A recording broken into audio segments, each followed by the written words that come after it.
Hello, my name is Aisling Blake, and I'm delighted to spend time with you today, sharing my personal perspective on time management and work life balance. My professional background is firmly rooted in marketing and advertising, and I've spent most of my career so far in advertising agencies before I then moved to join Facebook after that and their sales team about 3 years ago. And I now lead Facebook's commercial team who work with advertisers in the Middle East, Africa, and Turkey. And I also sit on the board of the Irish Heart Foundation and the Dublin Theatre Festival. And I'm married with 3 kids and a dog living in Dublin. So life is fast paced and non-stop, really. And I spent some time earlier this year with the team in the Irish Heart Foundation talking about work-life balance, and Emer Shelley kindly asked if I would share some thoughts on this subject with all of you today. So a few caveats before I start. This really is my own personal view. Yes, it's informed by my time with Facebook and other companies, but I'm sharing the journey that I've personally taken on this subject. And secondly, I am not an expert. I'm someone trying to figure it out and simply sharing my experience from that journey. And the third caveat is that I cannot claim to understand all or any of the work and the home experiences that you have. So some of what I say may resonate while some may be way off. But hopefully there's something over the next few minutes that is in some way helpful. So the first thing I do know is that finding work-life balance is an impossible task. I could not and would not want to have equal measures of work and personal life in my day to day. I love my job. I love my family and friends. I love my hobbies. So my aim is to give space to all of them at the most appropriate time for them so that they're all in sync rather than at odds. But certainly balance between all of them is difficult to achieve. And how do I do that? Well, as I said, this is a journey for me and I am always learning. And a mantra that I have picked up recently is to have thoughtful opinions held loosely. I'll read something and I'll be inspired by someone and I might change my approach as a result. There's a good book by organizational psychologist Adam Grant called Think Again, and he really explores this concept of changing your mind, going in a different direction, and the great benefits that can have. So I am constantly learning and changing my approach. But I do know what has definitely worked for me so far is to intentionally create space for myself first, intentionally looking after my well-being. And it's only when I do that that I can focus on all the other things around me and create time and space for them. And we talk a lot in Facebook about an endurance versus resilience mindset. I have to say that I was firmly in the endurance camp until a few years ago. I used to say things like, I just need to keep going until the summer, or as soon as this project is over, I'll take a break. And it wasn't until I was forced to stop, my body essentially taking over and making me stop, that I realized this endurance mentality was not serving me whatsoever, and that I needed to be deliberate about focusing on myself every day and not waiting until this so-called break was going to come. And I needed to focus on myself no matter what circumstances were going on around me, that most of the time were completely out of my control anyway. And when I say that out loud, it sounds very selfish, and I suppose it is, but now I know that if I don't look after myself, then I can't perform at the level I need to in my job, where high performance is a baseline. And I'm utterly useless for friends and family.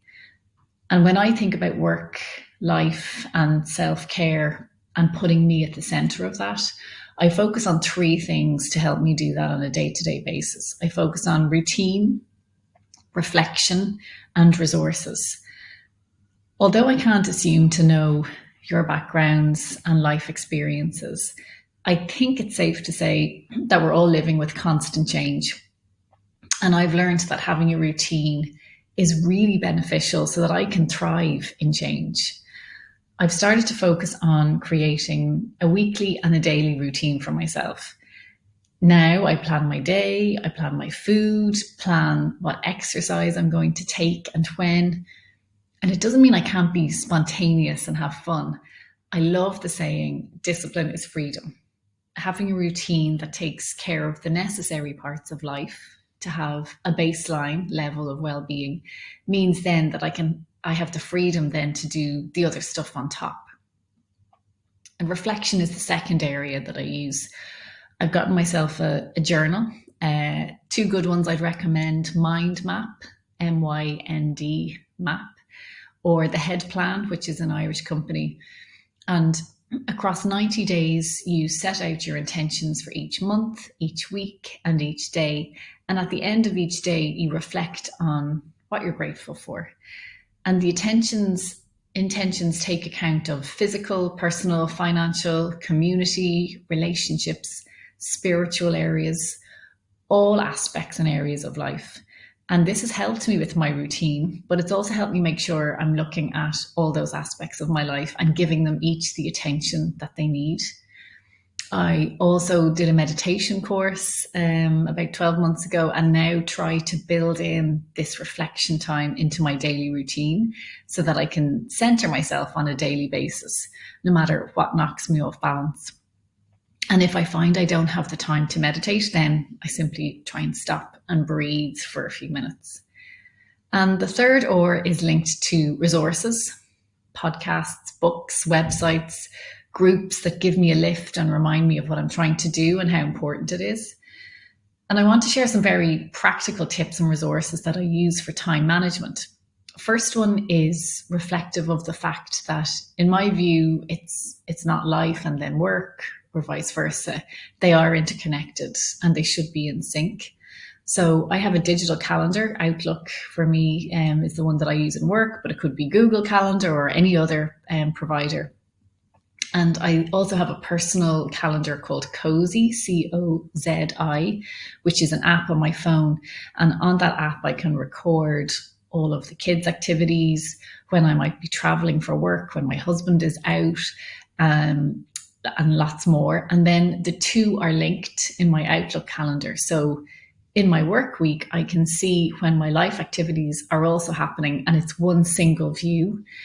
It's easier then to be more flexible and to move things around if needed. And when it comes to time management as well, particularly in work, I always try to make sure I'm prioritizing the right things. And there's a very simple matrix that I use to look at impact and effort. The things in my work or life that are low impact and high effort, I try to deprioritize them completely. And then in reverse, the things that are high impact and low effort are those that I really prioritize.